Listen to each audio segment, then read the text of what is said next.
baik dengan cara yang paling baik. Kalau kita nggak melakukan itu, terus yang membanding akidah umat Islam kita siapa? Iya. Itu. Kalau ada tamu-tamu yang tadi gue bilang, selamat pagi, selamat sore, selamat siang, kami bawa kabar baik, kabar selamatan. Ya, maksudnya ini pengalaman Kohodonditan sampai memeluk agama Islam. Sedikit di sini akan Kang Nudin reaction, Kang Nudin komentari. Nanti ada pencerahan dari Kang Nudin di akhir video. Tetapi meskipun sedikit, kita akan dengarkan bagaimana statement pengalaman dari Kohodonditan. Kita mulai. Dulu nenek gue masih bisa bilang gini, Islam itu kan agama orang miskin, Islam itu kan agama orang ngemis-ngemis di lampu merah gitu kan ya. Islam itu kan agama koruptor, Islam itu agamanya orang di penjara. Masih ada begitu. Hal seperti itu kan yang harus kita bisa luruskan nih.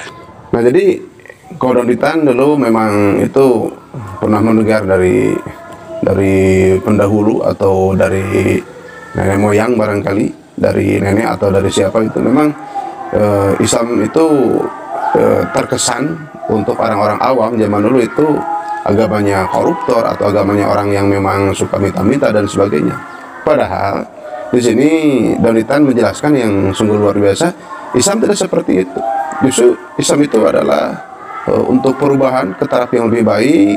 Islam itu agama solusi, Islam itu agama yang memang mengatur akhlak dan semuanya. Nah, oleh Donditan di sini tentunya dibahas, itu dirubah dengan pemikiran cerdas dari Donditan. Islam tidak seperti itu. Islam tidak seperti itu. Justru Islam mengatur segalanya. Bahkan Kang Nudin menerima dari guru Kang Nudin, al-Islamu dinun sami'un li jamil hali. Islam itu mengatur segala aspek kehidupan. Dari kita tidur sampai tidur lagi, itu semuanya diatur oleh Islam. Ada doanya, ada kaifiat, tutorial caranya, dan ada batasan-batasannya yang memang itu harus dikerjakan. Masya Allah, sungguh indahnya dalam Islam. Nah, Kohodonditan itu membahas itu, jadi paradigma atau statement yang memang tidak baik oleh Donditan itu dibahas, dirubah menjadi sesuatu yang memang Islam itu indah, Islam itu sempurna, Islam itu memperbaiki akhlak, Islam itu untuk kemajuan dohir batin dunia akhirat. Di sini oleh Donditan tentunya dibahas, meskipun ada sedikit ini, karena untuk waktu yang lama tentunya persiapannya harus lebih matang. Kita lanjutkan, dengarkan lagi. Nih, ingat kan Davide et Impera, tahu kan? Davide kan? et Impera. Dulu kan kelompok-kelompok itu kan memang dipisah-pisah sama Belanda. Dulu itu kelompok-kelompok dipisah-pisah sama Belanda. Davide et Impera. Maaf kalau Kang Nudin salah dalam. Memang seperti itu. Di kelompok-kelompok kita menjelaskan, kita mendapatkan penjelasan dari guru kita, dari dosen kita. Kenapa di kelompok-kelompok? Supaya itu gampang dalam mengobok-oboknya, dalam menghancurkannya itu. Karena permasalahan ini dari guru Kang Nudin. Kenapa sekarang itu Islam sulit bangkit? Ini kalau dilihat dari kacamata tasawuf. Kan kita itu tidak bersatu. Kita itu tidak bersatu. Seperti ada lidi satu itu gampang dipatahkan, tetapi kalau diikat, banyak diikat, itu kan kuat. Jadi masalah kita sebagai Muslim dalam agama kita itu tidak bersatu. Terlalu enak untuk diobok-obok oleh orang, dipisah-pisah itu. Padahal kita kalau bersatu, Masya Allah, Islam akan cepat dengan luar biasa, akan cepat bangkit tentunya. Jadi memang cara dulu Belanda itu masih ada sekarang itu, Davide et Impera itu. Kita dengarkan lagi dari Kohodonditan ini. Sengaja dibikin kelompok-kelompok supaya apa? Supaya mudah diadu domba. Kan memang supaya mudah diadu domba. Itu. Diadu domba. Itu. Nah, di sini ada akan diadu domba. Umpamanya bicara ke kelompok A, kelompok B, kelompok C, itu dengan obrolan atau statement itu mengadu domba. Akhirnya kan itu saling serang, hancurlah. Nah, seperti itu. Kita logika sederhana seperti itu. Kita lanjut. Memang tujuannya itu. Tahu saya. Tetapi janganlah kamu berdebat dengan ahlul kitab. Karena dan selanjutnya itu beres kita membahas tentang, jadi kita itu jangan mau dipecah belah, jangan mau di kelompok-kelompok, kita harus bersatu.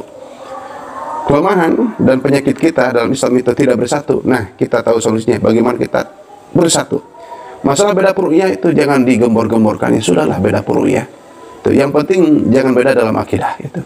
kita bersatu, kita itu muslim, dan kita saling menghormati beda pendapat tentang furu'iyah tentunya, dan tentunya kita harus bersatu, siap untuk bersatu.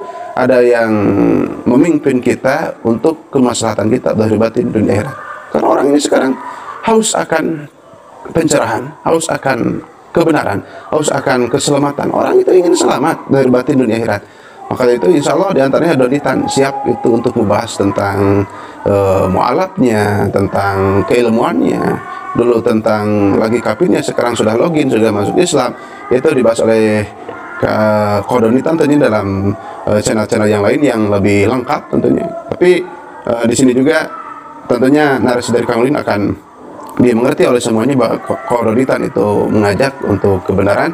Bahkan Kang Donitan itu lebih suka bicara by data daripada sekedar by asumsi tentunya. Kita lanjut, ini masalah yang lain. Karena terusannya, kecuali dengan cara yang paling baik. Kalau kita nggak melakukan itu, terus yang membentengi akidah umat Islam kita siapa? Ya, ini coba kita ulang, ini kurang dimengerti. Ini tentang debat nih. Nah, kamu berdebat dengan ahlul kitab. Karena terusannya, kecuali dengan cara yang paling baik. Ya, ini tentang debat. Yang tadi sudah kelar yang tadi. Ini tentang debat. Jadi kan orang awam di muslim kan ada orang awam. Kenapa berdebat? Dalam Al-Quran kan itu dilarang. Nah, sebetulnya ada kecualinya itu. Kecuali untuk yang lebih baik itu gak apa-apa. Nih, gini sahabat santri, kalau orang itu tidak berdebat, tidak ada sebagian muslim yang tidak berdebat, bagaimana itu untuk membentengi orang-orang Islam? Itu dari pemurtadan, dari pembodohan, itu kan, dari penggiringan opini ke hal yang jelek tentang hoax itu. Karena di zaman sekarang itu banyak orang yang termakan hoax atau hoak itu. Kan orang itu harus tahu fakta, harus tahu data, dan harus testimoni juga. Nah, jadi untuk debat silakan, tetapi ada batasan-batasannya, jangan menghina Tuhan orang, agama lain gitu. Jadi memang Islam harus dibela, di antaranya dengan debat. Ini debat tidak disalahkan selagi itu dengan aturan-aturan, dengan batasan-batasan yang sudah digariskan dalam Al-Quran. Kita lanjut. Kecuali dengan cara yang paling baik. Kalau kita nggak melakukan itu, terus yang membentengi akidah umat Islam kita siapa? Iya. Itu. Kalau ada tamu-tamu yang tadi gue bilang, selamat pagi, selamat sore, selamat siang, kami bawa kabar baik, kabar selamatan. Ya, maksudnya ini kalau ada yang datang itu lebih ke untuk memurtadkan umpamanya kan, itu dulu kan banyak. Sekarang kan sudah terbuka. Oh, dulu itu seperti itu. Sekarang orang sudah pada tahu. Ada orang yang ingin memurtadkan umpamanya. Nah, orang kan sekarang jadi tahu, oh ini jangan diikuti. Ini berbahaya, ini bisa menjadi murtad. Nah, itu kan ada yang dari offline itu sambil buka. Itu kan Donitan itu sukanya debatnya offline karena lebih suka membuka data, buka kitabnya. Tetapi kan ada juga saudara kita itu yang melalui online seperti Bang Zuma itu kan, Uniripa itu kan banyak itu kan. Nah, itu kan memang itu debat tentunya memberikan pesan, kabar itu. Jadi dilihat oleh masyarakat dan umat itu, orang kan kebenarannya seperti ini kan, bisa login, bisa mengucapkan dua kalimat syahadatain, asyhadu alla ilaha illallah wa asyhadu anna muhammadar rasulullah. Urusan hidayah itu urusan Allah, tetapi syariatnya kita dengan maksimal, dengan offline, dengan online gitu kan.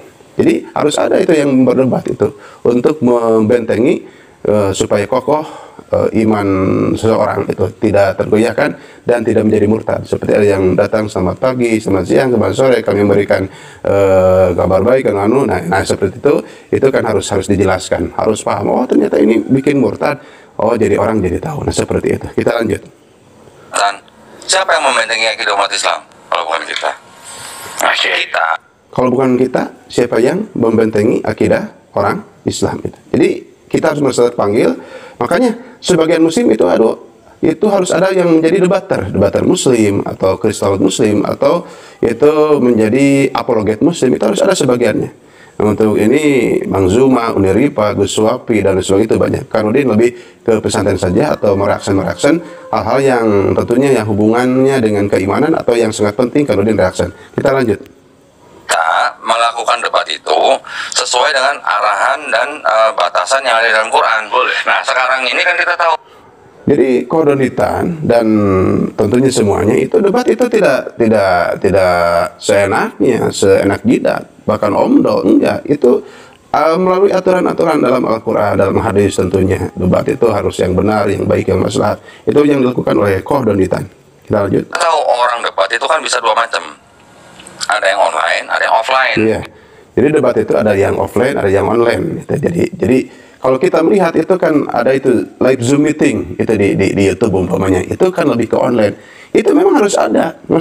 Itu harus ada. Tentunya itu tidak sembarangan, harus punya waktu, punya data, punya mental, punya power di belakang, mungkin punya kuasa hukum dan sebagainya. Itu kan tidak sembarangan itu. Terima kasih untuk pejuang kita, saudara kita yang di dunia online. Semoga sehat, semoga semakin banyak rezeki, semoga ada dalam lindungan Allah Subhanahu wa taala, selamat lahir batin. Kita doakan. Kita lanjut.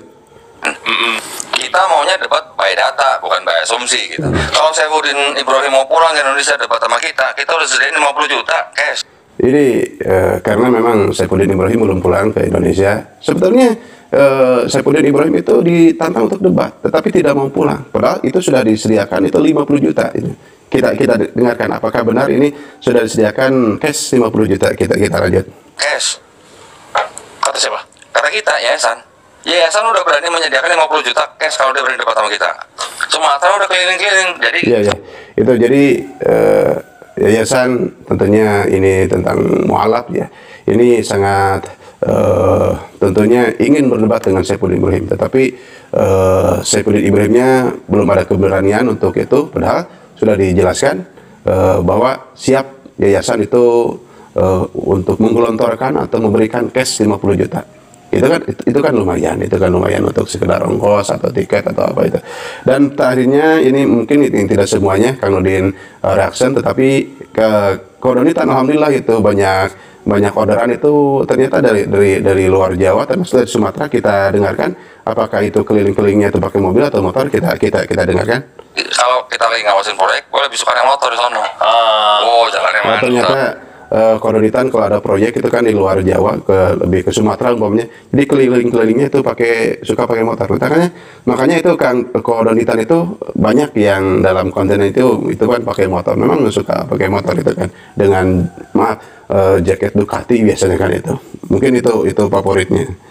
Jadi touring sendirian sambil ngawasin proyek gitu. Iya benar. Dakwah juga sambil ya. Insya Allah. Jadi sambil lihat-lihat proyek, itu nungguin proyek, termasuk jalan-jalan pakai motor itu.